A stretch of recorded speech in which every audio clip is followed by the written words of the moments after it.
I wasn't there in those early days, obviously, but Janine Haynes was a trailblazer, and she said to the government soon after she arrived in the Senate, I can't do this unless I've got access to proper research, proper staffing. I will vote against what you put up if you don't allow the process to be more transparent and allow people to ask questions and get answers and so on. So that was really the beginning. And of course, I should have mentioned this sooner. The most wonderful aspect of the Senate is what's called the Senate Library. It's actually not a library at all, although it has lots of books. What it is a research facility, and that's her work.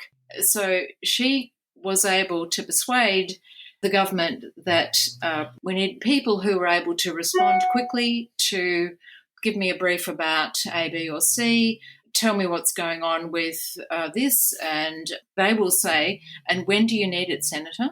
And the answer will be either I need it by this afternoon or I need it in 2 weeks' time or something of that sort. So and so these are the most skillful, highly trained people imaginable, with enormous amounts of knowledge and the capacity to do research and give you a brief at the drop of a hat if you need it. Now, obviously, the brief will be longer and more detailed if there's more time, but that's not always the case.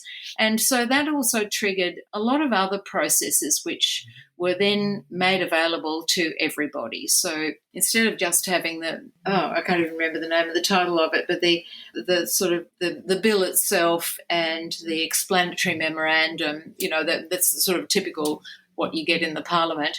There would also be a brief from the Parliament about the bill. That was something that her work also delivered. But the Senate is its own house. It makes its own decisions about how much money it needs. It makes decisions about all its processes and procedures. So it is very different from the House of Reps and fiercely independent of it. Mm-hmm. So it managed to appoint marvellous clerks of the Senate who would be able to write an amendment to a bill for you. In fact, that's one of the big roles of the clerks of the Senate. Clerks sounds like a very, sort of ordinary role, but it's not, believe me. So these are people who you meet with, you go, I really want to put this amendment, or I want to put a private member's bill, and this is what I'm aiming for, and they will help you build that piece of legislation. So yes, our forebears, they're the ones who made the Senate transparent and allowed members of Parliament to be fully informed about what they were making decisions on. So that's a really crucial, I think, aspect of the Senate. Gosh, the more I hear about Janine, the more